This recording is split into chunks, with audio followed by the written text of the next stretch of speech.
कुरान कहता है लोगों जब मौत आती है तुम अल्लाह अकबर तुम कहोगे रब्बिरजिऊन, अल्लाह मुझे जीने का मौका दे। अल्लाह अकबर मौत को देखकर, मौत के सामने सकरात के माहौल में मलकुल मौत के सामने तुम जिंदगी की भीख मांगोगे, तुम्हें जिंदगी नहीं दी जाएगी। तुम जीने का मौका मांगोगे, तुम्हें जीने नहीं दिया जाएगा। और अल्लाह का कुरान कहता है अल्लाह अकबर इन कुंतुम सादिकीन तरजिऊनहा इन कुंतुम सादिकीन। मौत के ऊपर किसी डॉक्टर की दवा काम नहीं कर सकती, मौत के ऊपर किसी आलिम की दुआ काम नहीं कर सकती, मौत के ऊपर किसी ताकतवर की ताकतवर काम नहीं कर सकती, मौत के ऊपर किसी का जोर नहीं चलता। मेरे भाइयों अगर मौत के ऊपर किसी का जोर चलता होता, कोई बीवी अपने शौहर को मौत के मुंह में न ढकेलती। अल्लाह अकबर कोई बूढ़े माँ बाप अपने खूबसूरत बच्चों को मौत के मुंह में नहीं देते,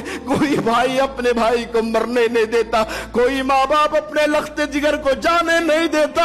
मेरे भाइयों से पूछो, हम दुनिया में आते हैं एक रिवाज के तहत आते हैं, हम दुनिया में जब आते हैं एक तरतीब के साथ आते हैं। मेरे भाइयों पहले मेरे परदादा आए, उसके बाद मेरे दादा आए, उसके बाद मेरे अब्बा आए, उसके बाद मैं आया। मेरे भाइयों जिंदगी की किताब जरा आप भी पढ़ लीजिए ना, तरतीब जिंदगी में लिखी जा चुकी है। पहले मेरे परदादा आए और उसके बाद मेरे दादा आए, उसके बाद मेरे अब्बू आए, उसके बाद मैं आया। लेकिन ये जिंदगी की शुरुआत है, जब मौत की शुरुआत होगी मौत का झटका लगेगा, जिंदगी और रिश्तों को ये तलवार ऐसे काट के रख देगी। माँ बाप के सामने बेटे का जनाजा होगा, अल्लाह अकबर उस्ताद के सामने शागिर्द का जनाजा होगा, अल्लाह अकबर बड़े भाई के सामने छोटे भाई का जनाजा होगा, बहनों के सामने भाइयों का जनाजा, भाइयों के सामने बहनों का जनाजा। ये मौत की करवाहट है,